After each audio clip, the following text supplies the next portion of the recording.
He is on the advisory board for the NIAC committee for NASA, and is someone I have wanted to meet for years, having read some of his books, both Mining the Sky and Reign of Iron and Ice, very influential books on the asteroid mining community and the space advocacy community. Dr. Lewis is a professor emeritus of planetary sciences and the co-director of the Space Engineering Research Center at the University of Arizona. He was a professor of planetary sciences and chemistry at MIT and has visited at major universities all over the world. He is a forefront expert in asteroids and what we can do with those, and is the science advisor for Deep Space Industries, one of the commercial companies now looking at asteroid mining and how those resources can be used to help bootstrap that civilization we're also interested in seeing happen. So at this point, I'll turn it over to John Lewis. Welcome.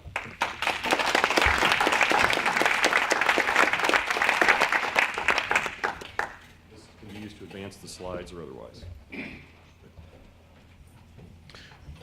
Please adjust your chronometers. It is now 5:16 a.m. at my home in Anacortes, Washington.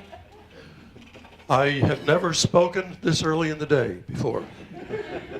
And I noticed that you're under a similar handicap in that you have extremely comfortable chairs.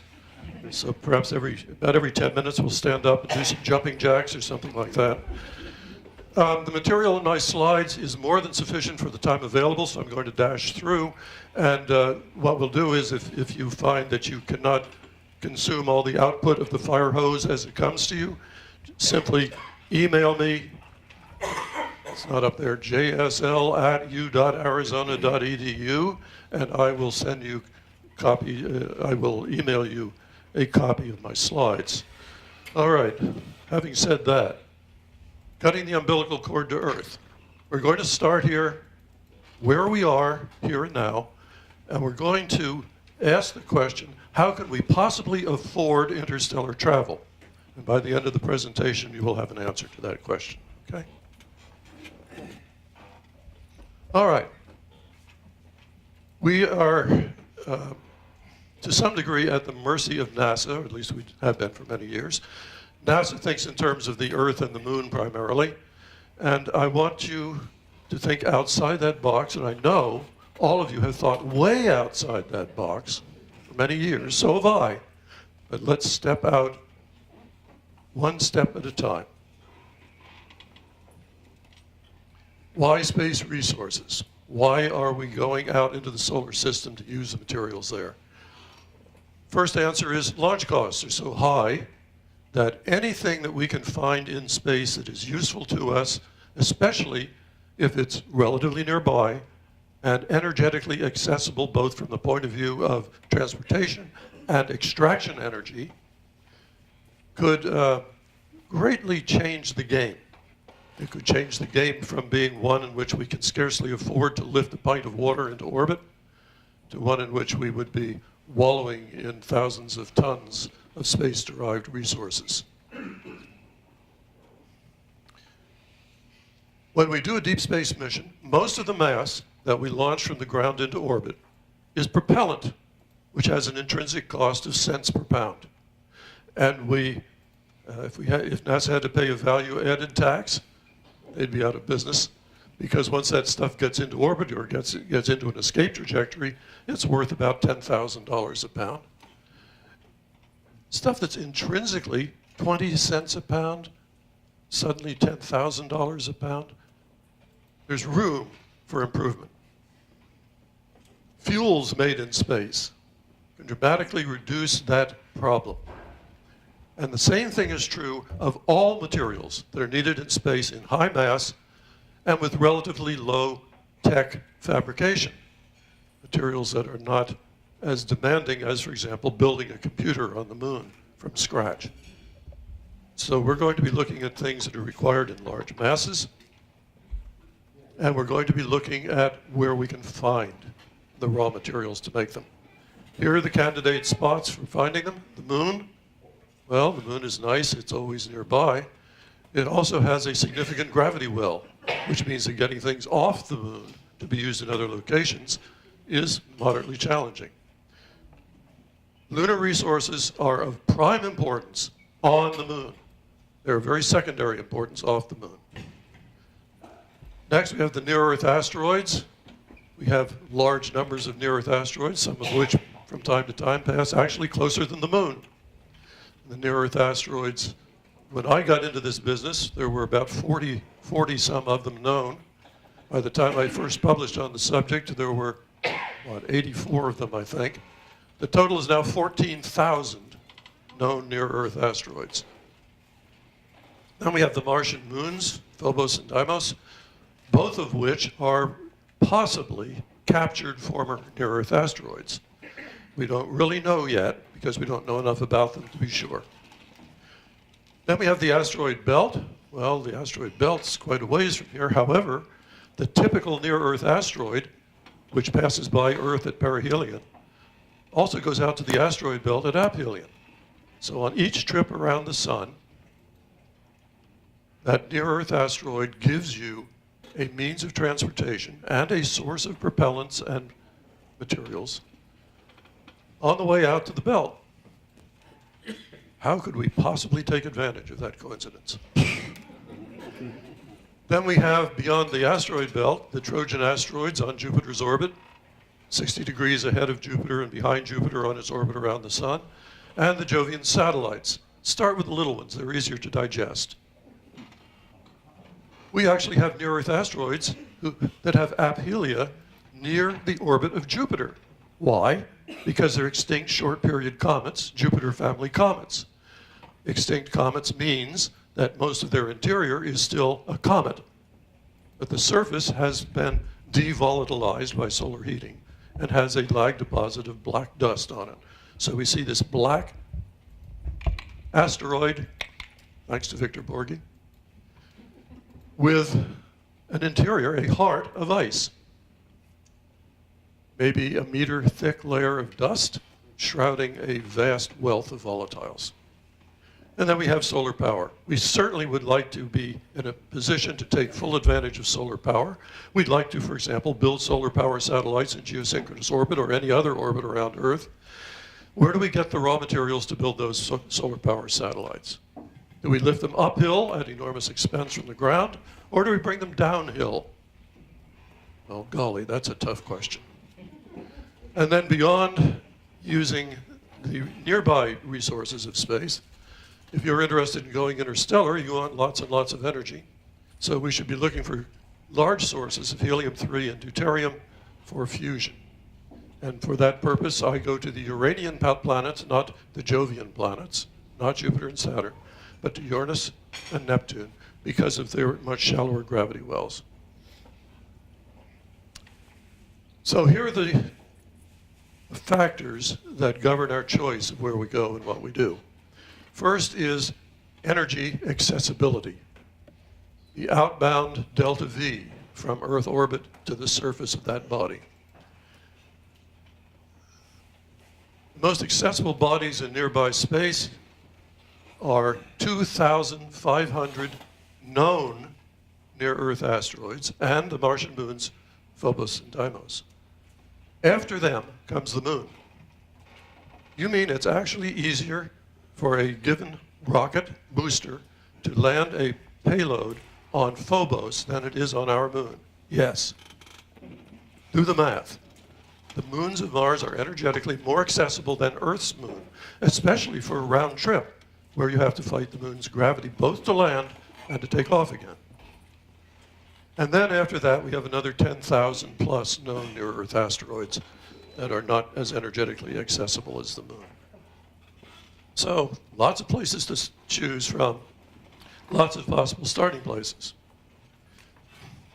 What do we want to get? Well, first thing we want really is to get propellants, because if you have propellants, you can move anything you want from where it is to where you want it. Propellants are the first thing to go after, and the first resource in space at the moment. The number one resource in space is water. I foresee a time when the number one resource in space will be human beings. But we'll have to take another 15 or 20 minutes to get there. All right? Water is a component of many asteroids. Roughly 1/2 of the near-Earth asteroid population are either extinct short-period comets or carbonaceous meteorites. We have analyzed countless meteorites, over 10,000 meteorites here on Earth. We have a good idea of what their composition is. In fact, we have such a good idea of it that I could just about fill this room with the literature on the subject. Or fill a single flash drive with it. The B, C, D, F, G, P, and perhaps T class asteroids all have between 1 and about 22% water by weight in them. Some of these, based on their orbits and their reflection spectra, are extinct short-period comet cores. They may be 60% ices, principally water ice. In the lunar regolith, we have solar wind implanted hydrogen to the extent of 50 to 100 parts per million in good places on the moon. Mostly carried by the mineral ilmenite, iron titanate, which is rich in the mare basins, the dark areas on the near side of the moon. That is equivalent if you recover 100% of the hydrogen from the ilmenite and expel it as water. The hydrogen reacts with iron oxides in the ilmenite and other minerals to produce water, and will provide up to the equivalent of 0.1% water if you get perfect recovery of the hydrogen. Then we have native ferrous metals. The M-class asteroids are metallic. If you've seen an iron meteorite in a museum or seen photographs of one, they are roughly 92% iron, roughly 7% nickel, roughly 1% cobalt, plus small amounts of other stuff, some of which is obnoxious, sulfides and so on, that you don't really want in your metal alloys. The lunar regolith contains about 0.1 to 0.5% of metal, most of which is of asteroidal origin. It is produced by asteroids with poor navigation systems accidentally running into the moon and excavating craters there and diluting the rich metal content of the asteroid impactor with a large amount of lunar slag. And the composition of the lunar surface is, to first approximation, the same as that of the slag that is discarded in metallurgical operations here on Earth. So processes to extract resources from the moon must be imaginative, persistent, and energy intensive. So typically, the richness of resources in the near-Earth asteroids is hundreds of times higher than on the moon. I mean, discount that by the fact that they're easier to get to, and obviously the moon's the place to go, right? All right. The strong points of the asteroids are a low outbound delta V from low Earth orbit to the landing on the surface. A very low inbound delta V, as low as 60 meters per second to depart from the surface of the asteroid to an Earth intercept trajectory. And the near-Earth asteroids are very rich and diverse in their resources. There are dozens of different classes of meteorites known, probably 50. And we see that full range of diversity among the near-Earth population. The strong points of the moon are short trip times, the possibility of helium-3 recovery. I can't make the numbers work, but some people think they can. And lunar polar ice. And aside from the fact we don't know enough yet to say how we might do it, lunar polar ice is an interesting prospect if you enjoy mining at 50 Kelvin in permanent darkness. And if you understand about low temperature embrittlement of metals and the abrasive nature of the lunar regolith and the strength of ice at 50 Kelvin, which is similar to that of stainless steel, go for it. Do you want fast or forever? All right, so what's a near-Earth asteroid? Now that we've been talking about them. They're anything that approaches within 0.3 astronomical units of the Earth. Astronomical unit, of course, is the mean distance of the Earth from the sun.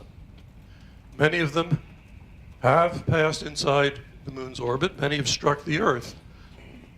I invite you to go and visit a crater and take a good look at it. We have asteroids in our future for good and for ill. They are the immediate source. The near-Earth asteroids are the immediate source of the meteorites that fall on Earth.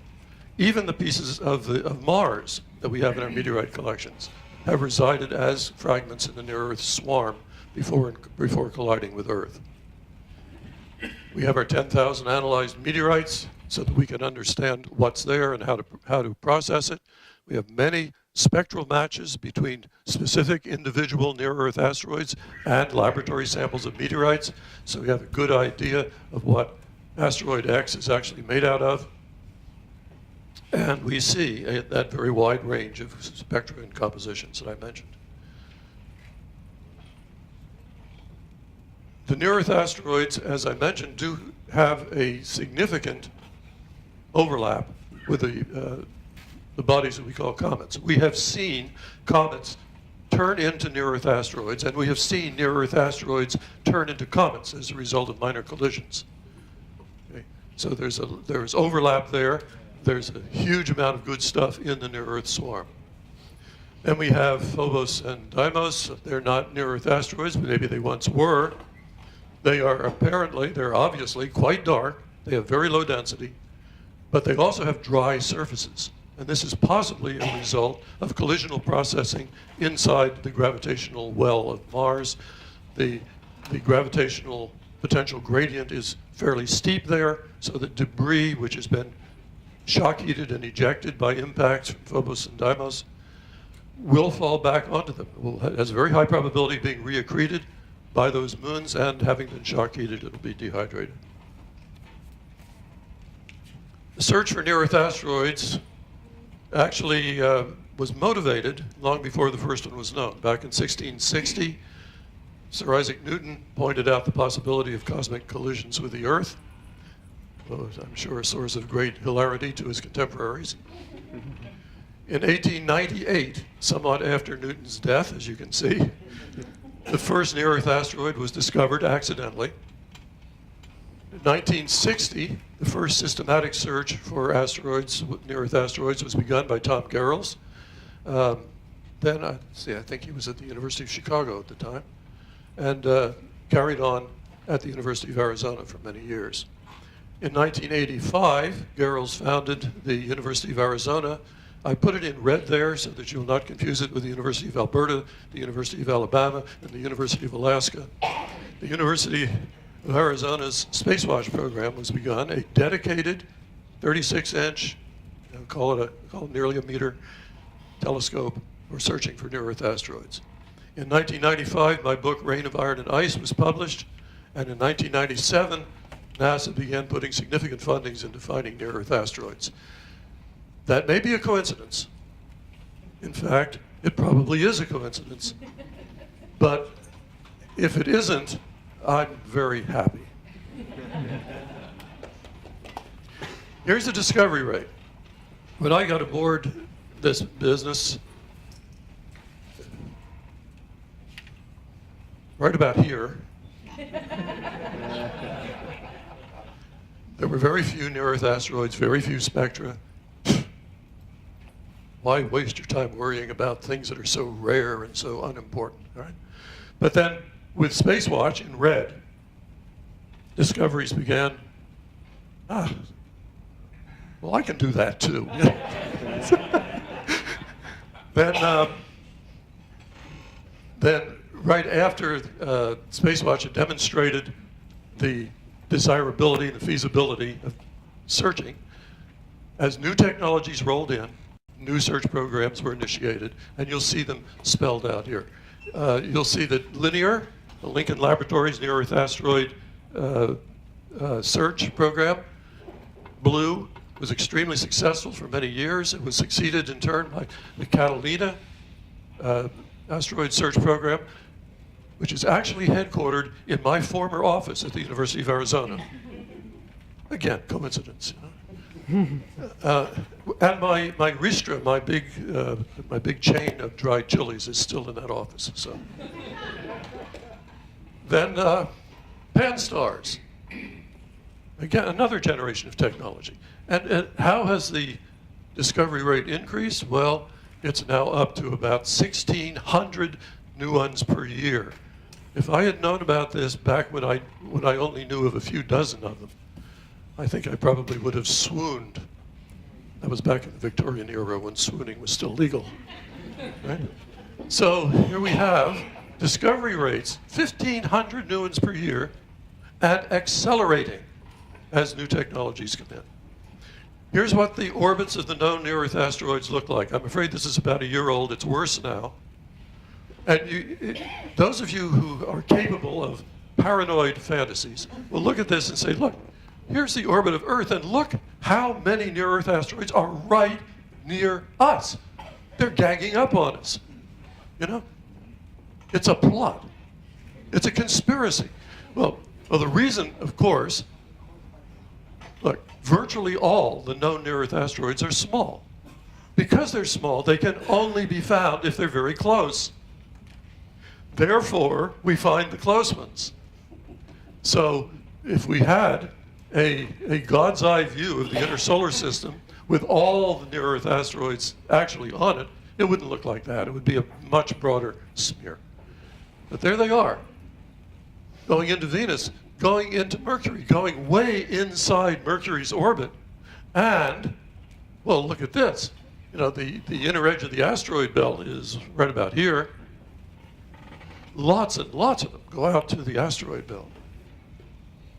The ones that are big enough so that we can say that we have essentially a complete discovery of the known population. Most of them go out to the asteroid belt. The average orbital eccentricity is 0.5. So they're in quite elongated orbits. And here we are. So what do we know about the population? We have over 1,000, roughly 1,000, kilometer-sized or larger near-Earth asteroids. The biggest is about 30 kilometers long. That would ruin your entire weekend if it were to hit Earth. There are about 100,000 of them that are bigger than 100 meters in diameter. Orbital periods generally mostly range from 0.9 years to 7 years, with a peak around 4 years. The orbital inclinations are usually around 10 to 20 degrees. The distribution of orbital inclinations looks sort of like that. So most of them are 10 to 20 degree inclinations. 0 degree inclination asteroids are essentially unknown. Very simple reason. If they have 0 degree inclination, then when they cross the orbits of the terrestrial planets, they are right in the same plane as the planets. So there's a survival of the fittest. The ones that have enough inclination to avoid collisions live longer. The ones that are playing on the freeway, not so much. And I mentioned before that most near-Earth asteroids pass through the belt. Greater than 13,000, let's make that 14,000, and by the end of my talk, it'll probably be larger. What are they like? What would you see if you landed on one? Well, we have pictures here of 4 different near-Earth asteroids. One of them, well, 2 of them actually in color. There is some question about the color registration on this one. This was, I actually narrated the launch of that spacecraft on China Central Television. That's from the Chang'e 2 mission. What do we see? Well, we see stuff that looks like crushed rock, regolith, sort of lunar type surface. And when we have close-up pictures, we see big chunks. We see some of them look heavily cratered and don't seem to have much evidence of thick layers of dust and rubble on the surface. We can actually see, combine this with close-up photographs taken by the dozen spacecraft that have flown by asteroids at close range. We can find everything from dust to sand to gravel to house-sized boulders to monoliths, asteroids that look like snowmen. They appear to be the results of 2 or more asteroids colliding gently with each other and sticking together. And we have Cherumov-Gerasimenko. Good grief. What was quality control like in the factory that made that thing? It's a union job. Yeah, Government contract. Government contractor, yes. Well, that's quite possible. It was a cost-plus fixed-fee contract.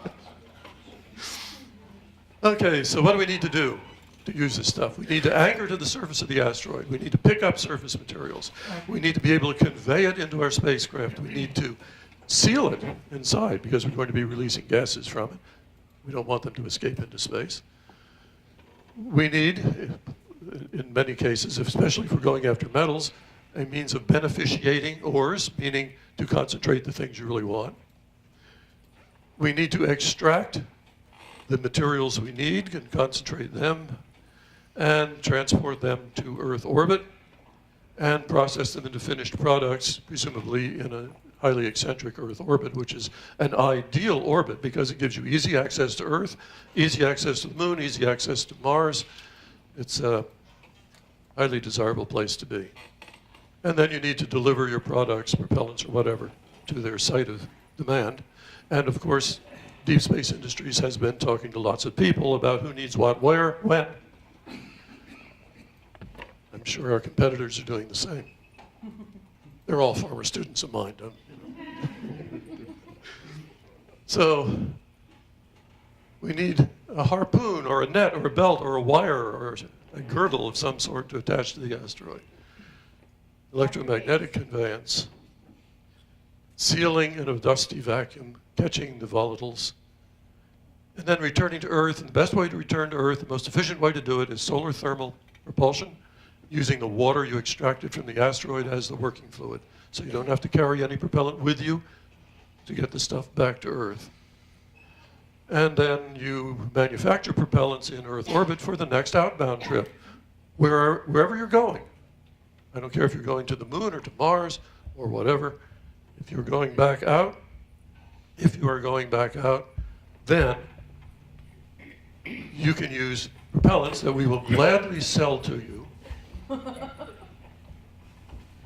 We'll talk about that later. If you have a need, let me know, all right? Examples of processing schemes: ice extraction and melting by melting or sublimation, water extraction from silicates, micas, layer lattice silicates, phyllosilicates, clays. They have silicate sheets with hydroxyl attached to the silicates and, in many cases, with interlayer water of hydration between those layers. Some micas contain so much water that if you heat them up, they puff up like popcorn. So you have to heat it enough to get the chemically bound water out. The carbonaceous meteorites also contain water-soluble and hydrated salts, such as gypsum and epsomite. Heat them up, they give off water. If we electrolyze water, we can produce hydrogen and oxygen. Hydrogen and oxygen can be used as cryogens for hydrogen-oxygen engines, space shuttle type technology. Or you can use the hydrogen and oxygen to make storable propellants. Storable propellants that you can take anywhere, and you don't have to worry about refrigeration and long-term storage of liquid hydrogen, for example. That's a challenge. Ferrous metals can be volatilized by reacting them with carbon monoxide gas. It's called the Mond process, Mond being the name of the German chemist Ludwig Mond, who invented the process. It's also the German word for moon. Coincidence. You can volatilize them by reacting iron and nickel with carbon monoxide at 200 Celsius and 30 to 100 atmospheres pressure to produce gaseous iron pentacarbonyl and nickel tetracarbonyl, which are mobile liquids with physical properties similar to water. These can then be separated from each other by distillation, selectively decomposed to precipitate by means of either chemical vapor deposition or laser chemical deposition. Ultra-pure iron, ultra-pure nickel. The ultra-pure iron is 6-9s iron, 99.9999%. It has the corrosion resistance of stainless steel. All right, how much stuff is there in the near-Earth swarm? 120 trillion tons is the approximate estimate of the mass of the near-Earth asteroid swarm. We have about 40 trillion tons of ferrous metals, mostly in the metallic state. Well, half in the metallic state at least. We have at least, this is a conservative number, 2 trillion tons of water. And the Earth's surface market value of these various resources, the metals, are given here at the bottom. Metallic iron, $11 quadrillion worth. Nickel, $70 quadrillion worth. Cobalt, another 70 quadrillion. And platinum group metals, 70 quadrillion. Do I need to explain that we are not going to bring these back to Earth? First of all, one of our competitors has made a great story about going out to mine platinum group metals from near-Earth asteroids and bringing them back to Earth. 1 ton of asteroid metal contains about $7,000 worth of platinum group metals. If you can go out there, mine a huge chunk of native iron, extract the platinum group metals from it, and ship them back to Earth for $7,000 per ton of metal you processed, then you know some technologies that I don't know. It does not work economically. But if you are doing large-scale construction using iron and nickel in space, then you have a byproduct of platinum group metals. And good grief, what are you going to do with a few tons of platinum group metals that you don't want? Well, send them back to Earth, of course. You know, email them as attachments to your girlfriend. Now, let's talk about demandite for a couple of minutes. Yes, I am past the peak of the distribution here, right? The end is in sight. Demandite is all the materials in the correct proportions that are needed to support modern civilization. The unit of demandite I will use as the amount of resources required to support one human being for life with material recycling, the only input to the system being solar power. Okay, this is an eye chart. I'm hoping that none of you will be able to read it, because if you do, it will take too long. The resources in the near-Earth asteroid swarm are sufficient to support, I've gone through all the different materials you need, are sufficient to support a population which is at least 10 times as large as the ultimate carrying capacity of Earth's surface until the sun dies or gets sick. It's called the red giant phase. When it gets cooler and runs a fever, it turns red. 10 times what we need to support everybody on Earth. Are we going to do this on Earth? Well, obviously not. All right, so let's talk now about the practicalities.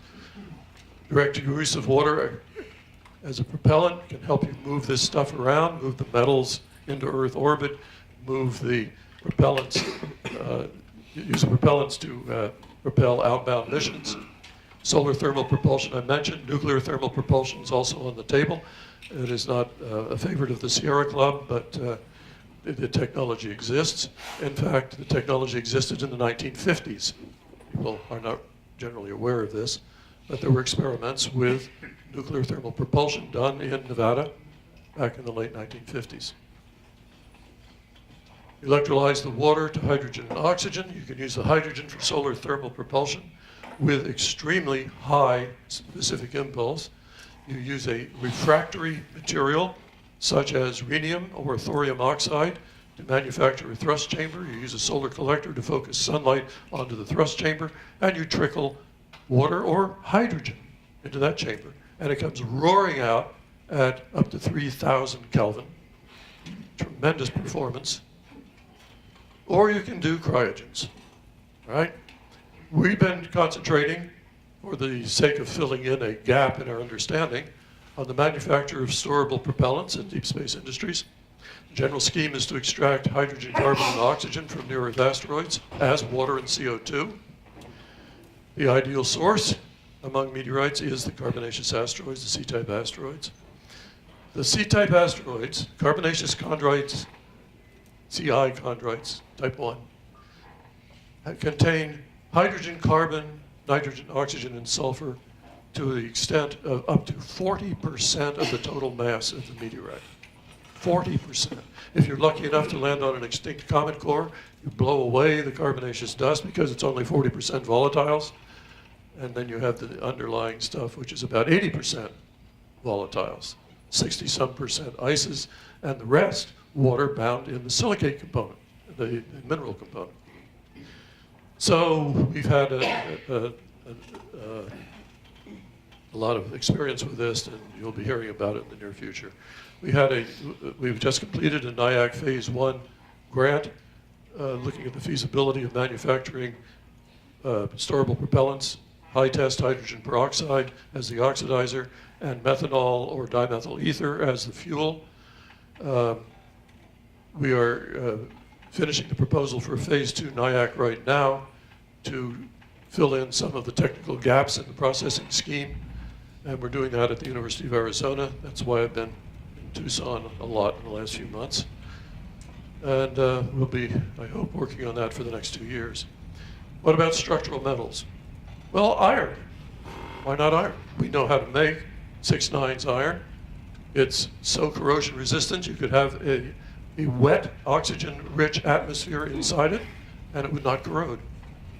It's not iron that corrodes. It's iron with defects in it that corrodes. And the defects are foreign elements, or voids, or cracks. So, here we go. Then we can use the nickel for high precision vapor deposition, 3D printing, or mold filling, straight chemical vapor deposition, to make super sophisticated components. I wish I had an hour to tell you about some of those things, but I don't. And then bulk radiation shielding. We'll need that in space no matter where we go. Our whole galaxy is infested by those blasted little cosmic rays, and we have reason to believe that they're not localized to our galaxy. So even those of you planning long trips, you need to think about this. I think I'll let that go by. I said that the near-Earth asteroids, many of the near-Earth asteroids will give you a trip to the asteroid belt. So what are the asteroid belt's resources? This is the same table as we did for the near-Earth asteroids, but it shows that the population that we could support by means of using all the known resources of the asteroid belt is actually 10 to the 16th people. 1 million times the ultimate carrying capacity of Earth. Again, the only consumable needed to maintain that size population would be solar power. So there is a considerable future ahead of us. That just summarizes what I just said. So beyond the belt, there's still a lot more.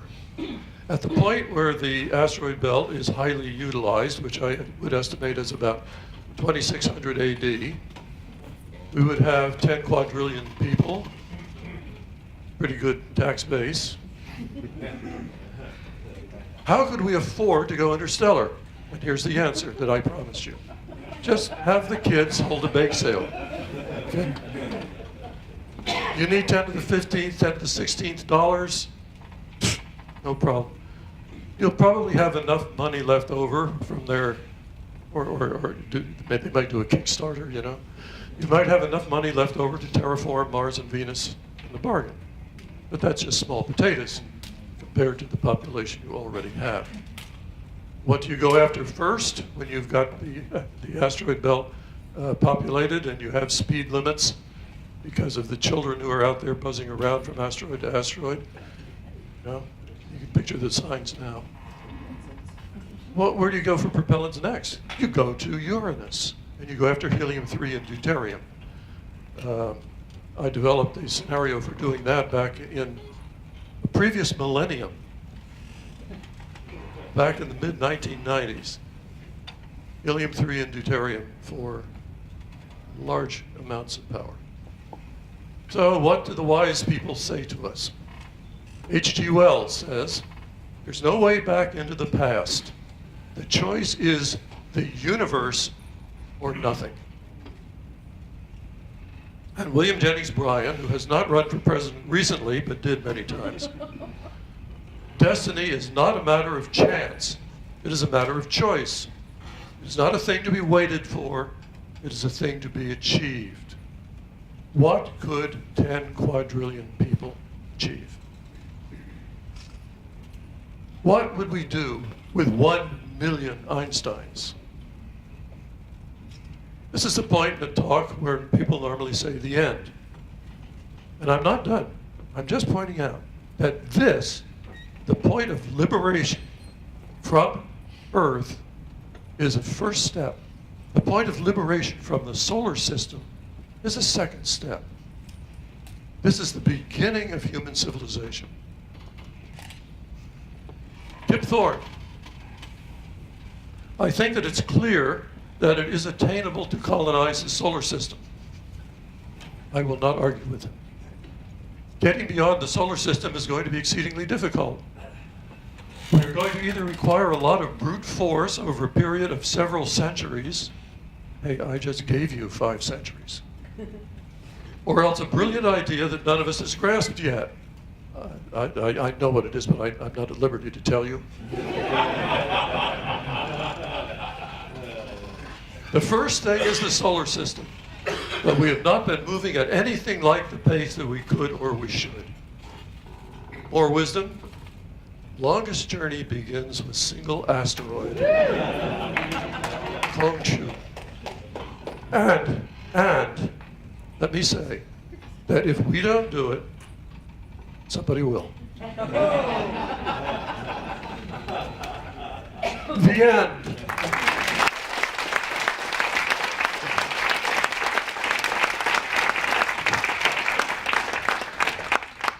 Time for questions. So if you have a question, raise your hand and our runner will come to you with the microphone. We also have time for answers to some of the questions I raised. If you want to tell us without patent protection, that is. You can call on whoever you want. Right here. Someone has a microphone here, so maybe I can call myself. Okay. Hi, Philip Lumen, UC Santa Barbara. So one quick question is that the materials required to support humanity, which you listed so nicely there, just want to point out one thing that, people are not transmutators, they're simply users and expellers of material. And to some extent, people can be considered as resources as well. So the same extraction methods that you would use on an asteroid, you could consider using on people. Now, I don't want to take that to the next extreme because it'll gross out the audience here, but simply to point out that the materials that we input and output, the output can be re-input with proper processing, in the same way that you would do on an asteroid. These are massively closed systems. Is there a microphone we get? Okay, one more back here. Yeah. What sort of power levels are required to process the iron, for example? The reaction of carbon monoxide with iron and nickel is relatively mild. It's about 1/10 or 1/20 of the energy required to melt and cast the metals. So you can imagine a typical iron production scenario here on Earth and divide the energy requirement per pound by about a factor of 10. So it's not super challenging. And once you have materials made of ultra-pure iron and ultra-pure nickel, they'll not only have a very long operational lifetime because of their corrosion resistance, but they'll be so pure that they themselves will be easily recycled. One last question. Okay, you were talking about mining an asteroid, extracting the materials from it. Depending on the size of the asteroid, how long could a project to extract the useful materials from it last? It depends entirely on the size of the asteroid and its composition. However, we're talking here about a processing scheme that would take centuries to do in its entirety. I think the time scale for the growth of human population pretty much determines the size of the labor force that's available to do the work, and also determines the size of the resources that are available to fund the work. So I picture this as being a roughly exponentially growing process. Very good. Thank you.